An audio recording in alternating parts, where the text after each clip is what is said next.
Here's what's on your feed today. Senator Cheese Escudero's surprise appearance allows the Senate to resume session and elect Win Gatchalian as acting Senate President. An obstruction of justice complaint has been filed against Alan Peter Cayetano, Robin Padilla, and Mau Aplaska over the May 13 Senate shooting incident. The Sandigan Bayan junks Representative Martin Romualdez's bid to lift his travel ban amid the flood control scam investigation. A low-pressure area may enter the country by Thursday as Habagat continues to bring heavy rains and possible flooding in parts of Luzon. And 4 people are injured after a black bear goes on a rampage in Fukushima, Japan, with authorities still searching for the animal. Good afternoon, I'm Denise Tan. A surprise appearance from Senator Cheese Escudero allows the Senate to finally resume session and elect Senator Win Gatchalian as Senate President pro tempore and acting Senate President. And for the details, let's bring in our mobile journo at the Senate, Merimon Reyes. Merimon, unang-una, lahat ba kayo dyan nagulat dito sa appearance ni Senator Escudero, and how does his attendance change the situation there in the upper chamber? Denise, around between 2 to 3 p.m., we had a message from Senator Ivy Marcos, part of the old majority bloc during those times, na nagsasabing hindi raw siya sure kung papasok ba yung mga miyembro ng majority. So, ang pinakainaantabayanan namin kung mangyayari rin ba yung nangyari kahapon and noong Monday na yung upuan lang ng mga minority senators, no, during the time, all minority senators, ang mapupunan and yung upuan sa kabilang side ay hindi mapupunan. So, around 3 p.m., nasa loob kami ng session hall, binabantayan namin kung ano yung mangyayari. When all the while, nakita namin pumasok bigla si Senator Cheese Escudero na sinalubong ng mga miyembro ng minority bloc during that time at pumapalakpak pa yung ibang mga tao sa session hall. Doon, umakyat si Senator Sherwin Gatchalian din, and he was also elected as the Senate President pro tempore. And ang nakita nila na call into quorum na yung 12-member na senators. And dito nagkaroon si Senator Tito Soto, nag-motion siya to declare all elective positions vacant. So, ang na-elect na for the Senate President pro tempore position, si Senator Sherwin Gatchalian, plus yung ibang mga committee chairmanship na, well, for now, hindi pa naman napupunan lahat, pero meron nang namumunuan sa mga ito, including yung Senate Blue Ribbon Committee na supposedly from Senator Pia Cayetano, si Senator Erwin Tulfo na ang mamumunuan. Denise. Merimon, ang sabi ni Senator Escudero, he's not taking sides but he is taking a stand for the Senate. What did he mean by this? Denise, naglabas din ang new majority. They now call themselves as the new majority. Naglabas sila ng joint statement nila, and they are in deep gratitude for Senator Cheese Escudero, who took to the floor at tumayo rin daw sa prinsipyo na kailangan daw ipagpatuloy at gawin ng mga senador yung kanilang mandato at tungkulin yung trabaho nila. So sabi pa nga ni Senator Escudero sa statement niya, hindi raw ito usapang politika, kundi nga yung sa prinsipyo nga ng pagpapatuloy at paggawa ng kanilang tungkulin. So part na ngayon ng new majority si Senator Escudero. So from the old solid block 11, yung minority during that time, ngayon sila ang new majority 12. Compared sa ngayon na minority bloc na they are now composed of 10 senators. Okay, so ano mangyayari ngayon? Help us understand, because on our sister program, Storycon, former Senator Richard Gordon was there and he said, and I quote, there's no such thing as an acting Senate President. Paano na ngayon bukas, pag magsama-sama sila dyan, anong mangyayari din dito kay, Senate President still, Alan Peter Cayetano, as well as the senators from the majority bloc? Actually, Denise, ngayon kasi adjourned sinediin na ang sesyon. So, ang ina-anticipate natin from tomorrow onwards until by July, kapag magsa-start na yung second regular session, is yung mga committee hearings. Kaya medyo nalilito rin tayo sa part na to kasi while meron ng ibang committee chairmanship, for example, ang Finance Committee, ang may hawak niya ngayon si Senator J.V. Ejercito, National Defense, Senator Tito Soto, Public Order, Dangerous Drugs, Senator Ping Lacson, ang Blue Ribbon kay Senator Erwin Tulfo.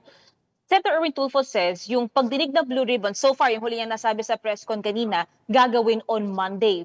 Pero sa live stream ni Senate President Alan Peter Cayetano, sinabi niya, tuloy pa rin daw ang Blue Ribbon Committee hearing tomorrow. and illegal daw yung ginawa ngayon ng mga senador at wala raw basehan yung or walang sapat na timbang yung ginawa nilang pagbibilang ng quorum. Kaya ito yung titingnan natin ngayon na dynamics again or yung struggles kasi ang sinasabi ni na Senator Tulfo kanina, illegal na yung claims ngayon ng minority to proceed with the hearing, to proceed with other matters na hawak na ngayon ng new majority. So, ito yung mga aabangan talaga natin na mag-unfold sa mga susunod na araw. Denise. Aside from SP Cayetano calling it an illegal coup d'etat, Merimon, he also called for a prayer vigil. Tell us more about this. Nung kanina, bago mag-session, nagsabi sa live stream again ni SP Cayetano na dumudulog siya sa mga tao na ipagdasal daw hindi lang yung minority during that time, hindi lang daw silang majority, kundi yung bansa raw sa kabuuan nito. Kanina rin, ang sabi rin ni SP Cayetano, nag-live stream siya ulit pagkatapos ng adjournment sine-die ng session.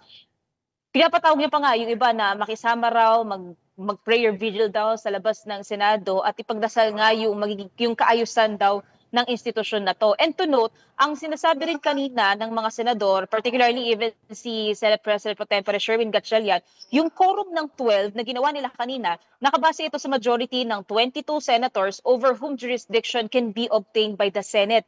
Full accord daw ito sa ruling ng Korte Suprema sa kaso ng Avellino versus Cuenco that an absolute majority of 12 out of 23 members can constitute a majority or constitutional majority of the Senate for quorum purposes. Yung isang pinagbatayan pa nila ay yung President noong May 5 na session naman, no isang taon, 2015, where a quorum was based on 17 available senators with 7 others beyond the Senate's jurisdiction. So, sinasabi nila, valid ito. Ito yung pinaka-pinagbatayan nila. And sa case din na ito, ang nakita nila, wala si Senator Jingo Estrada rin, wala si Senator Bato de la Rosa. So, bumaba yung mga numero ng quorum. So, from the 24, hindi lang din sila 23, sa 22, nakuha nila yung quorum na 12. Kaya na-call nila into session kanina and naipagpatuloy nila hanggang sa pagpapa-adjourn sine die. Ang isang question lang din dito is yung sa impeachment trial kasi technically acting as Senate acting as Senate President si Pro Tempore Gatchalian. Ang sabi naman daw nila pag-uusapan daw at mukhang mag-i-elect din daw sila ng magsisilbing presiding officer sa impeachment trial. So again, very technical siya. We'll see then as everything unfolds kasi parehong ends. Si SP Cayetano, kiniklaim niya na illegal itong ginawa ng new majority. Well, the new majority is backing themselves up with the rulings from the court and of the Senate. So, we'll see talaga yung direction ng upper chamber. Pero Merimon, sino daw bang pwede mag-intervene dyan? Dahil syempre, kumbaga ilalaban nila yung parehas nilang mga kaso, both sides. Well, wala pa. Nung hindi pa nagkakaroon ng reorganization sa Senate, ang sinabi ng all minorities, sila Senator Kiko Pangilinan, Rizzo Ontiveros, etc. ito, they will be exhausting all legal remedies. So, either kung motion man yan, resolution man yan, ethics complaint man yan, kung aabot pa sa pagdudulog sa Supreme Court, part yan ng legal remedies. Pero dahil nagkaroon ng reorganization kanina, ang titignan naman natin is on the end of the now minority, kung ano ang magiging move nila forward. Kasi kanina lang din naglabas ng announcement yung opisina ni Senator Pia na tuloy ni SP Cayetano na tuloy ang Blue Ribbon Committee hearing tomorrow. Whereas ang sabi ni Senator Erwin Tulfo na bagong Blue Ribbon Committee chairman, it will proceed by Monday. So, medyo nakakalito talaga siya ngayon and we really have to see in the long run kung ano yung mangyayari. Well, I'm sure you'll give us more clarification as the day progresses. Maraming salamat. Our mobile journal, Merimon Reyes.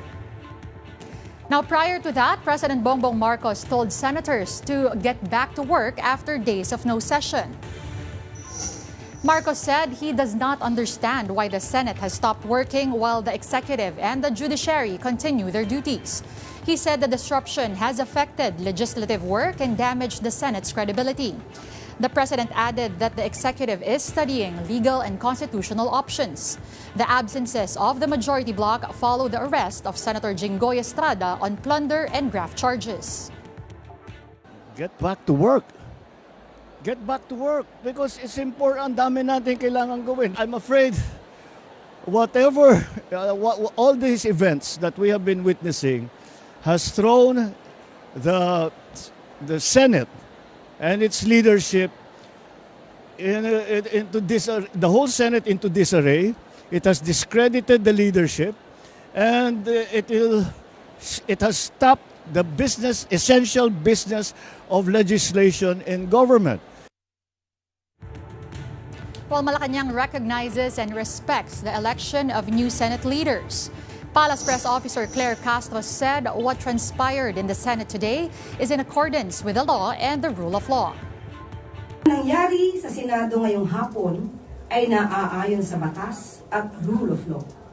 Kinikilala at nirerespeto ng palasyo ang desisyon ng bagong mayorya at ang liderato ni Acting Senate President Sherwin Gatchalian. House Speaker Bogie D also welcomed the new Senate leadership, expressing support for Gatchalian. D said a fully functioning Senate is important to legislative work, oversight, and democratic governance. Meanwhile, a new complaint has now been filed before the Office of the Ombudsman over the controversial departure of Senator Ronald Bato de la Rosa from the Senate last month. Let's get the details from mobile journalist Daniel Dayao reporting live.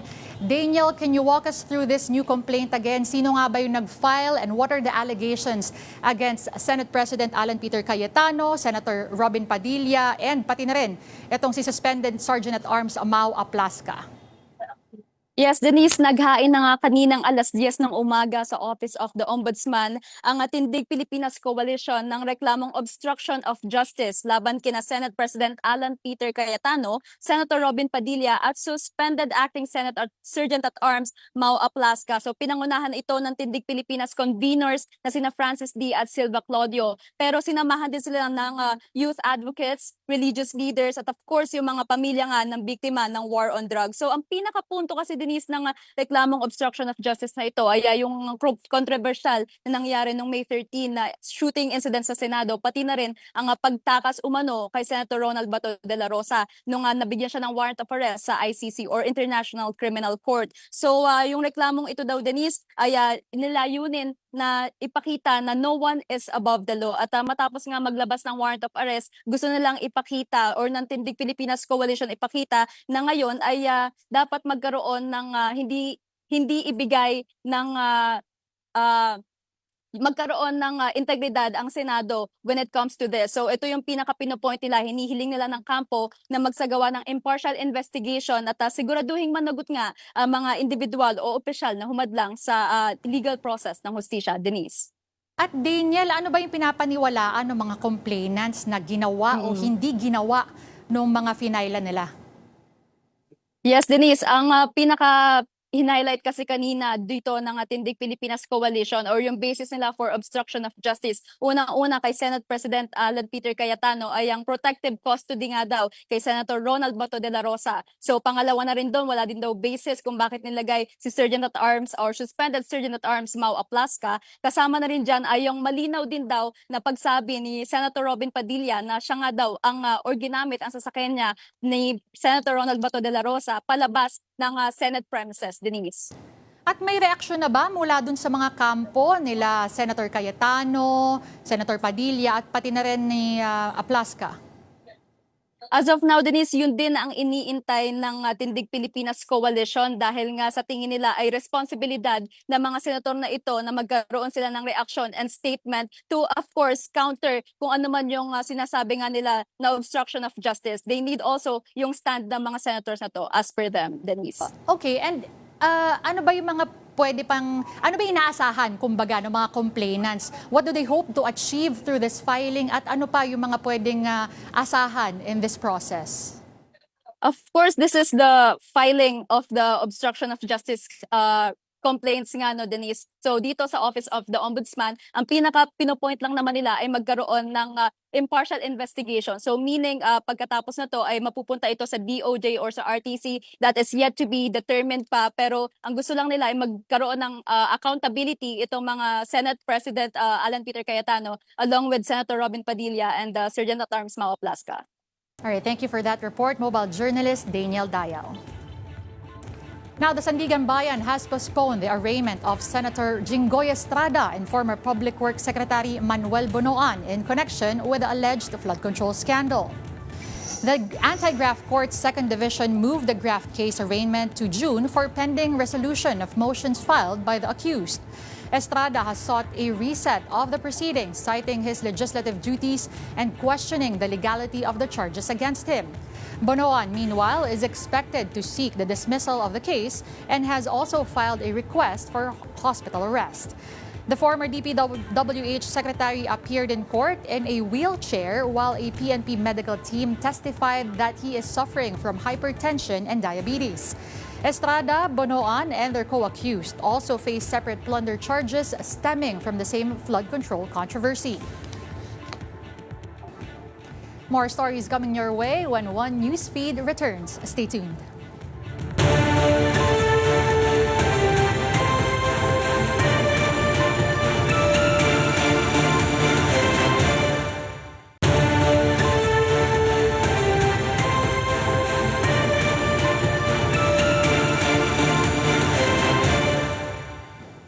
You're still watching One Newsfeed. Welcome back. The Sandigan Bayan has denied former Speaker Martin Romualdez's bid to lift the precautionary hold departure order against him.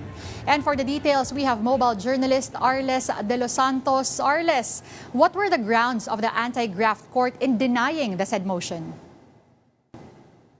Denise, ngayong araw nga ay ibinasura ng Sandigan Bayan 7th Division ang hiling ni dating House Speaker Martin Romualdez na i-lift o alisin yung PHDO sa kanya. Ayan yung tinatawag na precautionary hold departure order, nang ibig sabihin iniimbestigahan ng isang tao at pinagbabawalan itong makalabas ng bansa para maiwasan ang pagtakas sa batas o sa posible yung investigasyon na isinasagawa sa kanya. Giit ng Sandigan Bayan 7th Division ay wala raw umano na napatunayan si Romualdez or bigo ito na mapatunayan ay yung kanyang kalagayan. Kagaya na lamang ng kawalan ng mga medical certificate or medical abstract na makakapagbigay linaw kung ano nga yung kanyang kalagayan. At kabukod dyan, Denise, ay sinabi rin ng Sandigan Bayan na kung meron man daw sakit itong si Romualdez ay hindi pa rin ito na-justify kung bakit kailangan niya lumabas ng bansa para lamang magpagamot. At ang huli ay wala nga raw itong travel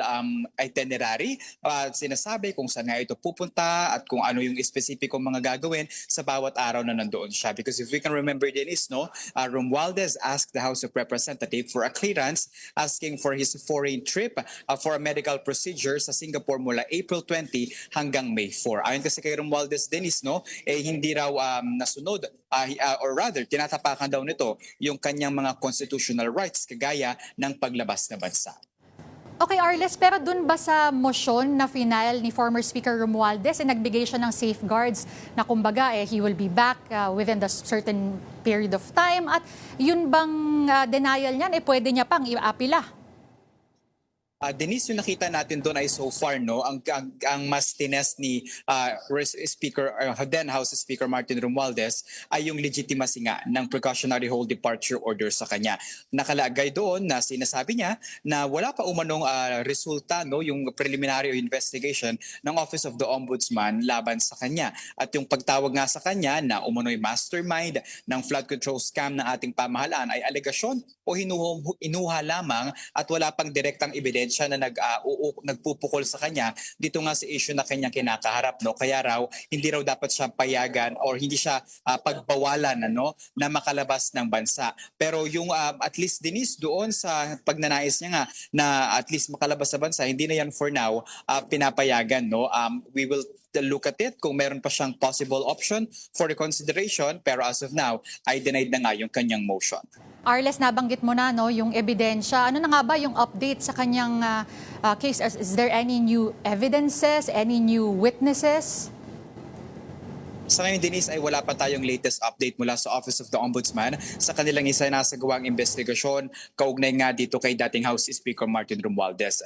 Time and time, the Office of the Ombudsman has alleged that Romualdez is the mastermind of the flood control scandal, saying na dahil ito daw yung pinakamataas nga na opisyal ng House of Representatives ay may kapangyarihan ito para mag-impluwensya sa iba't ibang mga komite ng Kamara kasama na yung yung House Appropriations Committee na ngayon ay hindi na si Ko ang may hawak, no, pero dati hawak yan ng pugante na si Zaldico, no. Pero giit naman ng kampo ni Romualdez, hindi posible or imposible rather na isang tao lamang yung manipula ng national budget at magpapasok ng kung ano-ano, no? At ito daw ay dumadaan sa masusing proseso, kaya raw ito ay walang basehan. Ayon sa Office of the Ombudsman, patuloy pa rin nila itong binubuo yung kaso na tinawag nga nilang grandest case of all time, na kasama sa kanilang kaso nga, no, na tinitingnan isang pa ay yung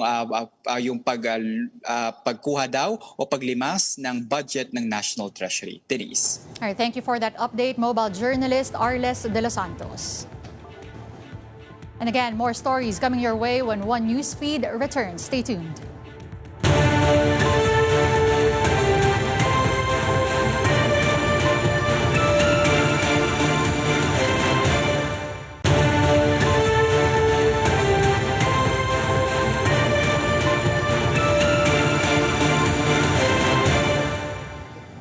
You're still watching One Newsfeed. Welcome back. Pag-asa continues to monitor the low-pressure area outside the Philippine area of responsibility. As of 2 p.m., the LPA was spotted 675 kilometers west of Iba, Zambales. It has a low chance of developing into a tropical depression within the next 24 hours. Meantime, the southwest monsoon and localized thunderstorms will continue to bring rains over the country today. And before we go, 4 people were injured after a black bear went on a rampage in northeastern Japan. Authorities said the bear first attacked 2 employees at a steel plant in the city of Fukushima. It later mauled a man in his 60s at a nearby company and another woman in her 80s who lives in the area. Only one of the victims suffered serious injuries, while the others were reported to have sustained minor wounds. The bear remains at large and is believed to be inside the second company where it was last spotted. Police have cordoned off the area and deployed officers to search for the animal. Bear attacks have been increasing in Japan in recent years. The country's Environment Ministry said a record 13 people were killed by bears last year.